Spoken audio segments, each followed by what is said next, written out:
My daughter's 56-year-old teacher used my credit card to book a motel for them. When I knocked on the door confronting them, he told me, "She wants me." Yeah, buddy, so does the police. My daughter was every father's dream. Up until the age of 16, she had no interest in dating. She never even had a crush from those boy bands Big Time Rush or One Root. Honestly, most men are so horrible that I would have been more than happy for her to move in and live happily ever after with her girl best friend, and maybe a few cats or something. But then came the day every parent dreads. She came home and I noticed she was a lot more zoned out than usual, but not in a teenage depression sort of way. Her cheeks were flushed and there was a spark in her eye. My paternalistic instinct kicked into overdrive. I knew it was a boy, but I also knew something else. By mentioning the B word, she would instantly go into teenage mode and completely ignore me. So I pretended to not notice, and she bought it. Because every day she made it more and more obvious. She was putting 10 times more effort into her outfits, spending more money on makeup, smiling at her phone. And I know what I said before, but regardless, I was happy for her. And one day, my dream finally came true. Well, kinda. Because she asked me for boy advice. It made me cringe inside that my baby girl was growing up. But at the same time, I was glad she wanted me to be a part of her new grown-up life. "Hey Dad, how do you know if a boy likes you?" she asked innocently. "Honey, most men are idiots. They are simply incapable of hiding their emotions. So if you're unsure, take that as your sign that he doesn't." "I'm not unsure, I was just asking." I sighed and stayed silent. The usual procedure for when my daughter gets possessed by the evil demon also known as teenage hormones. A few minutes later, she started smiling again, and the tension in the room automatically cleared. The feeling can only be compared to a sunrise on a summer's day. Oh, the joys of being a father. Over the next few days, I knew things were progressing between her and the mystery boy, because she was coming home later, 6 p.m. instead of 4, with no plausible explanation. I was going to let her come to me, but then she came home with a purple mark on her neck, wearing a skirt that shouldn't have even passed the school dress code. She looked down at the ground, like she knew what was coming next. "Honey, who is this boy you're seeing?" "I don't want to talk about it," she pouted, and I guess she saw the look of worry on my face, because that's when she continued. "Dad, he treats me well. He buys me nice things, makes me feel special, isn't married. I mean in a relationship. He isn't in a relationship and I think he loves me." I raised an eyebrow. "Married? What the F?" She went super red before walking into her bedroom and slamming the door shut. I rested my chin on my hand. Something wasn't right. I know 16-year-old boys, and I know they're broke as heck. Plus, my daughter usually prides herself on never making slip-ups while she talks. An awful gut feeling washed over me. I immediately shot up and walked over to the family iPad. You see,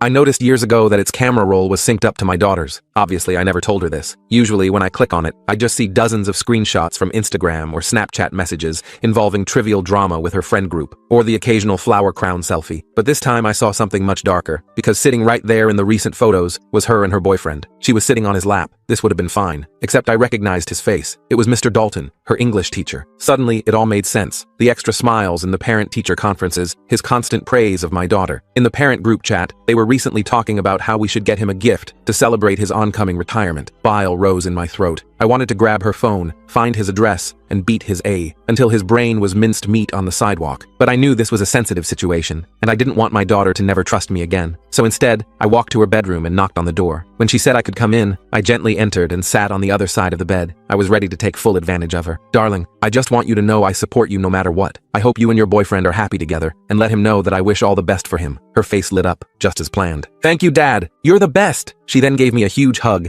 and promised me she'd tell her boyfriend. As soon as I left her bedroom and shut the door, I almost collapsed. I was so disgusted, and putting on this front was culling me, but I knew it had to be done. And like clockwork, the next day, Mr. Dalton texted me. His message was very warm. "Good afternoon, sir. Just wanted to let you know Ava has been performing brilliantly in class this week, and I wanted to send you my utmost respect for how you raised her." We texted for a while, and I asked if he wanted to meet for dinner, and that sick scumbag agreed, not knowing it would be his last meal. I suggested Marcello's, an upscale Italian restaurant downtown. But before Friday arrived, I realized I needed help. This wasn't something I could handle alone, not if I wanted to protect Ava properly. My original plan of confronting him alone was too risky. What if I lost control? What if I ended up in jail, leaving Ava completely vulnerable? The school counselor, Melissa Winters, had always impressed me with her no-nonsense approach. She had a reputation for being fiercely protective of students while maintaining professional boundaries. Her office was tucked away in the east wing of the school, far from the English department. I arrived 15 minutes early for our appointment, rehearsing what I'd say while watching parents and students filter out of the building. When the hallway emptied, I slipped inside. The office was smaller than I expected, walls lined with degrees and colorful posters about mental health and resilience. "Mark, come in," Melissa said, closing the door behind me. Her office was warm, filled with plants and motivational posters about resilience and growth. "What's going on?" Her voice was calm but direct, her eyes sharp behind tortoiseshell glasses. I inhaled deeply. the weight of my discovery making it hard to breathe. This stays between us for now? My voice sounded strange to my own ears. She nodded, her expression turning serious. Of course. I pulled out my phone and placed it on her desk. I need you to listen to something. All of it. I played the recording I'd made of my conversation with Ava about her boyfriend, followed by my text exchanges with Dalton. I'd spent the previous night compiling everything, organizing the evidence chronologically. For the next 45 minutes, Melissa sat perfectly still, her face growing increasingly pale. When it finally ended, she looked up at me with horror in her eyes. How long has this been happening? She whispered. A few months, I think. Maybe longer. I ran my hands through my hair. I can't go straight to the police. Ava would never forgive me, and Dalton's too smart. He'd twist everything. Melissa nodded slowly. You're right to be cautious. Men like Dalton, they're manipulative. They plan escape routes. We need to build a case carefully, one that protects Ava above all else. What do we do? I leaned forward, desperate for direction. First, we document everything. Dates, times, messages. She leaned forward. And Mark? This has to be handled delicately. If Dalton suspects anything, he could destroy evidence or worse, convince Ava to run away with him. The thought made my blood run cold. I imagined Ava disappearing, leaving only a note behind. I'll do whatever it takes. Let me make some discreet inquiries, she said. There might be other students. She wrote something in her notebook. I hadn't even considered that possibility. The idea that Ava might be one of many made me feel simultaneously relieved. She wasn't singled out, and horrified. How many lives had this man damaged? You think there are others? Predators rarely stop at one victim. She wrote something in her notebook. Give me a week. Don't confront him. Act normal. That dinner you planned, keep it, but record everything. She tore a page from her notebook and slid it across the desk. A list of apps that could discreetly record conversations. Acting normal proved nearly impossible. Every night, Ava texted constantly, giggling at her phone. Every sound made me jump. Every time she left the house, I imagined the worst. 3 days after my meeting with Melissa, I noticed Ava's behavior shifting. She seemed more secretive, defensive. Her bedroom door stayed locked more often. She started taking her phone into the bathroom during showers, something she'd never done before. That night, I checked the synced photos again. My heart stopped. New pictures showed Ava in what looked like a hotel room, sitting on a bed. Nothing explicit, but clearly not a classroom. The generic artwork on the wall, the standardized lamp on the nightstand, unmistakably a hotel. She was smiling at the camera, wearing a dress I'd never seen before. Too mature, too expensive. I downloaded them immediately, adding them to my growing file. The images burned into my retinas, keeping me awake long into the night. The next morning, I received a text from Melissa. Need to talk. Found something. The message arrived as I was pouring coffee, causing me to spill hot liquid across the counter. I met her during my lunch break at a coffee shop 3 miles from the school. Melissa was already there, a manila folder on the table beside her untouched latte. I've been reviewing attendance records, she said quietly, sliding a folder toward me. The paper inside was a printout of Ava's attendance record, with certain periods highlighted in yellow. Ava has missed her last period every Friday for the past 2 months. Dalton's planning period, I muttered, the pieces falling into place. She nodded. And there's more. 3 years ago, there was an incident with another student. Nothing was proven, but the girl transferred schools suddenly. She pulled out another paper, an email exchange between administrators discussing a situation that had been handled discreetly. Why wasn't he fired? My voice rose slightly. The family moved away. No formal complaint was filed. She sipped her coffee. But I found the girl's best friend. She's a senior now. She remembers things. Hope flickered in my chest. Will she talk? Not yet. She's scared. Melissa checked her watch. Mark, we need more. Something concrete. That night, I slipped a small voice-activated recorder into the front pocket of Ava's backpack while she showered. The guilt was overwhelming, but I kept thinking of those hotel room photos. The next day was Friday, the day of my planned dinner with Dalton. I called in sick to work and waited until Ava came home at 6:30 p.m. She breezed through the door, cheeks flushed, hair slightly disheveled. Dad, I thought you had that dinner thing tonight. She dropped her backpack by the door. Canceled, I said, trying to sound casual. Wasn't feeling well. I pretended to cough for effect. Oh, was that relief in her voice? Well, I'm going to shower and then study in my room. As soon as she went to her room, I retrieved the recorder from her bag and locked myself in my home office. My hands trembled as I connected it to my computer, downloading the audio files. The first few were mundane, classroom discussions, hallway chatter. Then Dalton's voice came through clearly. You know I'd never hurt you, right? People wouldn't understand what we have. They'd try to keep us apart. His tone was soft, persuasive, with an underlying urgency that made my skin crawl. My dad likes you, Ava replied, her voice carrying that same dreamy quality I'd noticed weeks ago. A chuckle. Your father sees what I want him to see. Men like us understand each other. What do you mean? Confusion tinged her question. Nothing, sweetheart. Just that your father and I are both men of the world. Now, did you finish that college application essay? Berkeley would be perfect for you. Close enough for us to see each other regularly. The calculated manipulation was unmistakable. My hands shook as I continued listening. For an hour, Dalton alternated between discussing literature and making subtle comments about their special connection. He quoted poetry to her, Neruda and Byron, twisting beautiful words into grooming tools. I got you something, his voice said near the end of the recording. Open it. There was rustling. the sound of paper being unwrapped. Ava gasped. It's beautiful, but it looks expensive. Nothing's too expensive for you. Just don't wear it around your father yet. Our little secret. I stopped the recording, feeling sick. He was buying her jewelry now, marking his territory. I copied the files to a secure drive, then texted Melissa. Got audio, clear evidence of grooming. I texted Dalton to cancel our dinner, claiming a work emergency. I couldn't trust myself to sit across from him without doing something I'd regret. That weekend, Ava grew increasingly moody. Sunday night, I heard her crying, but when I knocked, she told me to go away. Monday morning, Melissa texted again. Principal's office, 4 p.m. Bring everything. The message sent a jolt of adrenaline through me. This was it, the moment we'd start the official process of stopping Dalton. I spent the day organizing all my evidence, the recordings, photos, attendance records. I created a timeline, noting every suspicious interaction, every unexplained absence. At 3:30, I headed to the school. The parking lot was half empty, most students already gone for the day. I was so focused I almost didn't notice Ava standing by the main entrance, arguing with a girl I recognized as Skylar Williams, her lab partner. You don't know what you're talking about, Ava hissed, her face flushed with anger. I know exactly what I'm talking about, Skylar replied. He did the same thing to my cousin before she transferred. Ask her about the bracelet he gave her. She reached for Ava's wrist, where I could now see a silver bracelet glinting in the afternoon sun. My heart stopped. I ducked behind a car, watching as Ava stormed off toward the English wing. Her shoulders were hunched, head down as she pushed through the double doors. This was bad. If she confronted Dalton now, everything could fall apart. I texted Melissa. Emergency. Ava heading to Dalton's room. Might confront him. Her response was immediate. On my way. Stall her if you can. I rushed into the building, trying to look casual. When I turned the corner to the English department, I saw Ava disappearing into Dalton's classroom. Through the small window in the door, I could see them arguing. Dalton's face was tight with anger, his usual composed demeanor cracking. He grabbed Ava's arm, and something in me snapped. I burst through the door. Take your hands off my daughter. They both froze. Dalton recovered first, releasing Ava and stepping back with a practiced smile. Mark, what a surprise. Ava and I were just discussing her essay. Dad, what are you doing here? Ava looked mortified, her cheeks flushing with embarrassment. I came to see Principal Harrison, I said, never taking my eyes off Dalton. Ava, we need to go. No, she stepped away from me. You don't understand. Skylar's saying horrible things about Mr. Dalton. Lies. Dalton's smile never wavered, but his eyes hardened. Teenage gossip, I'm afraid. Happens to many teachers. Ava, please, I said, reaching for her hand. We need to talk. Privately. There's nothing to talk about. Her voice rose. You said you supported us. Perhaps this isn't the best time. Dalton interjected smoothly. Ava, why don't you head home? Your father and I can discuss this like adults. Before I could respond, Melissa appeared in the doorway with Principal Harrison behind her. Harrison was a tall man with a military bearing, his expression grave. Mr. Dalton, Harrison said, his voice stern. My office. Now. Dalton's facade cracked slightly. What's this about? A serious matter requiring immediate attention, Harrison replied. Ms. Winters, please escort Ava to your office. I'm not going anywhere, Ava shouted, tears streaming down her face. Dad, what did you do? What I had to do to protect you, my voice caught. I don't need protection from him, she turned to Dalton. Tell them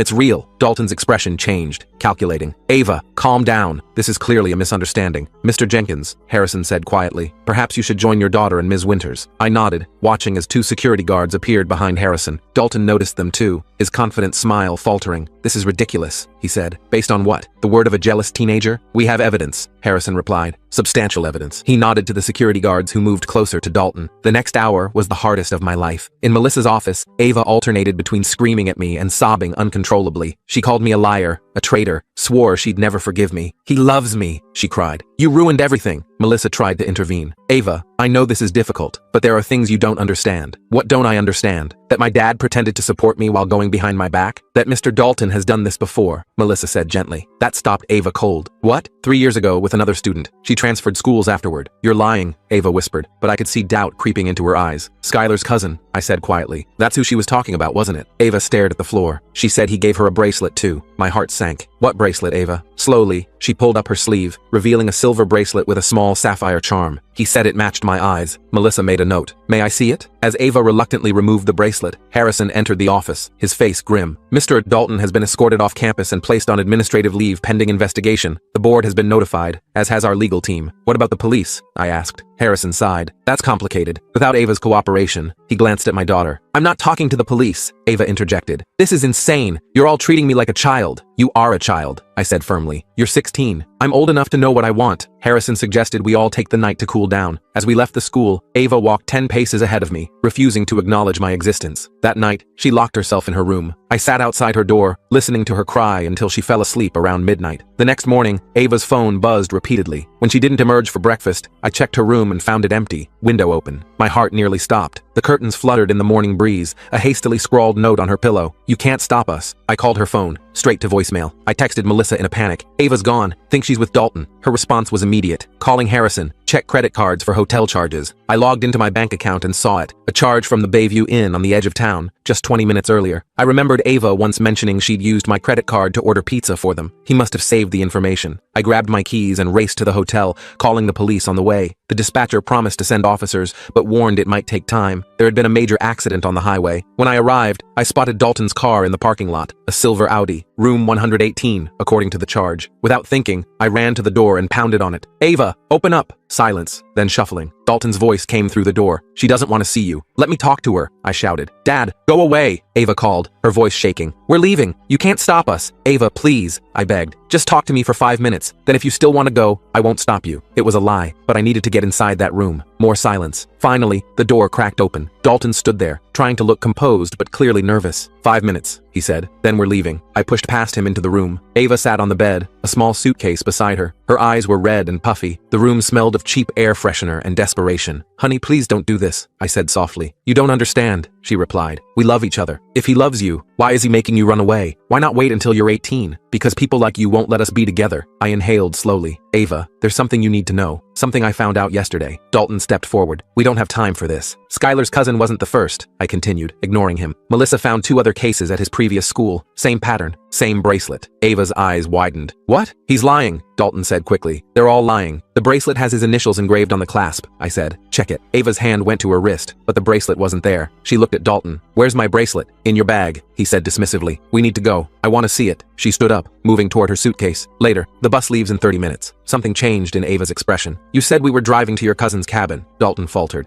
We discussed both options. No, we didn't. She stood up slowly. You said your cousin has a cabin in Oregon where we could stay until things blew over. Plans change, he snapped, his mask slipping. Now grab your bag. I stepped between them. She's not going anywhere with you. Dalton's face darkened. This doesn't concern you anymore. Ava, tell your father you're coming with me. But Ava was staring at him, really seeing him perhaps for the first time. You lied about the cabin. It's a minor detail. What else did you lie about? She turned to me. Dad, what did you mean about other cases? Before I could answer, sirens wailed in the distance. Dalton's expression turned desperate. We need to go now, he growled, grabbing Ava's arm roughly. She winced, trying to pull away. You're hurting me. Let her go, I warned, stepping closer. Or what? He sneered. You'll stop me? She's coming with me, and you're going to let us walk out that door. I looked him straight in the eyes. The police are already here. It's over, Dalton. As if on cue, there was a sharp knock at the door. Police, open up! What happened next seemed to unfold in slow motion. Dalton released Ava and lunged for his jacket. I saw the glint of metal and realized with horror he had a GN. Nobody moves, he shouted, pointing it at me. Ava, get your bag. We're going out the back. Ava stood frozen, her face pale with shock. You have a gun? Just for protection, he said, his voice suddenly gentle again. Come on, sweetheart. We need to go. The police knocked again, more forcefully. Open the door now. Dalton grabbed Ava's arm with his free hand. Move! Something snapped in me. I lunged forward, tackling him just as the police broke down the door. The GN went flying as we crashed to the floor. I heard Ava scream, officers shouting commands. Officers swarmed in, pulling me off him and pinning Dalton face down. One officer secured the gun, while another handcuffed Dalton. Ava stood against the wall, shaking violently. I rushed to her, wrapping my arms around her as she collapsed against me. I'm sorry, she sobbed. I'm so sorry. I thought he loved me. It's okay, I whispered, holding her tight. It's over now. You're safe. As the police led Dalton away in handcuffs, he locked eyes with me one last time. The mask was completely gone, revealing the predator beneath. Cold, calculating eyes stared back at me. At the police station, everything happened in a blur. Statements were taken, charges filed, possession of an unregistered firearm, attempted kidnapping, sexual exploitation of a minor. Ava was quiet on the drive home, staring out the window. When we arrived, she finally spoke. How did you know? About the hotel? He used my credit card, I explained. Must have gotten the information from your phone. She nodded slowly. I gave him your card number once, to order pizza. Her voice broke. I was so stupid. No, I said firmly. You weren't stupid. He was manipulative. That's what predators do. They're experts at making you trust them. That night, Ava asked if she could sleep in my room, like she used to do during thunderstorms when she was little. I made her a pallet on the floor next to my bed. As I turned out the light, her small voice came through the darkness. Dad, I don't hate you. I'm sorry I said that. I reached down and squeezed her hand. I know, sweetheart. How can I ever trust myself again? She whispered. I thought what we had was real. It will take time, I said gently, but you'll learn to trust yourself again. And until then, I'm right here. In the days that followed, the full extent of Dalton's predatory behavior came to light. 2 former students came forward with similar stories. The bracelet, it turned out, was his signature, identical to the ones he'd given his previous victims. Ava agreed to speak with a specialized counselor, though she refused to testify in court. The other evidence, the recordings, the hotel incident, the GN, was enough to ensure Dalton would face serious consequences. 2 weeks after the hotel incident, the district attorney called. They had enough evidence to proceed without Ava's testimony, but her statement would strengthen their position. The preliminary hearing is next month, the DA explained. Dalton's lawyer is already floating a plea deal. What kind of deal? I asked. 10 years? Possibility of parole after 7? We're pushing for more. That night, I broached the subject gently. We were eating dinner, pasta I'd made from scratch. The DA called today. I kept my tone casual. Ava stiffened. I don't want to testify. Nobody's asking you to, I assured her. They have enough without your statement. She relaxed slightly. Good. But, I continued carefully, if you did want to make a statement, it could help ensure he gets a longer sentence. She was quiet for a long moment. How long would he get without my statement? Maybe 10 years. Out in 7 with good behavior. Her spoon clattered against the bowl. 7 years? That's it? I'll be 23 when he gets out. The next day, Melissa texted me. Skylar's cousin Jade wants to talk to Ava. Might help. Your call. I showed Ava the message. To my surprise, she immediately said yes. We met Jade at a quiet coffee shop downtown. She was 19 now, a college sophomore with bright blue hair and kind eyes. They sat in a corner booth while I waited at the counter, close enough to watch but far enough to give them privacy. On the drive home, Ava was quiet until we hit the highway. Jade said the same things, she finally murmured, about being special, understanding him like no one else could. I kept my eyes on the road, letting her continue. He told her they'd go to Paris after she graduated. He had it all planned out. She turned to look out the window. He told me we'd go to Greece. My hands tightened on the steering wheel. I'm sorry, sweetheart. No, I'm glad I know. She inhaled deeply. I want to write that statement. That night, Ava sat at the kitchen table with a legal pad, writing and crossing out lines for hours. Around midnight, she pushed the pad toward me. Can you read it? Tell me if it's okay? I sat down and began to read. Her words were raw, powerful, and heartbreakingly honest. She described how Dalton had gradually isolated her, made her feel special, while simultaneously making her doubt herself. This is more than okay, I said when I finished. This is brave. She nodded, taking the pad back. I want to read it myself, in court. I want him to hear it from me. The day before the hearing, I found her in the backyard, sitting under the old oak tree where she used to play as a child. Having second thoughts? I asked, sitting beside her. A million of them. She plucked at the grass. But I keep thinking about what you did, how you knew something was wrong and didn't ignore it, even when it would have been easier. I winced, remembering the invasion of privacy. I'm not sure I handled everything right. You protected me, she said simply. Now I need to protect myself, and maybe others too. The courthouse was intimidating, all marble and echoing hallways. Ava wore a simple blue dress and clutched her statement in trembling hands. When Ava was called to speak, she walked to the podium with her head high. Her voice shook at first, but grew stronger with each word. She didn't look at Dalton until the very end. You made me believe I was special, she said, finally meeting his gaze. But now I know the truth. You're the one who isn't special. You're just another predator who couldn't succeed with women your own age. Dalton's face remained impassive, but I saw his jaw tighten. When Ava returned to her seat, I squeezed her hand, unable to speak through the lump in my throat. The judge denied the plea deal. The case would go to trial, where Dalton would face additional charges based on evidence found on his devices. The DA was confident he'd get 20 years minimum. The trial was scheduled for 6 months later. Life began to find a new rhythm. Ava transferred to a different school for her junior year. She joined the debate team and discovered a talent for persuasive speaking that surprised us both. One evening in late October,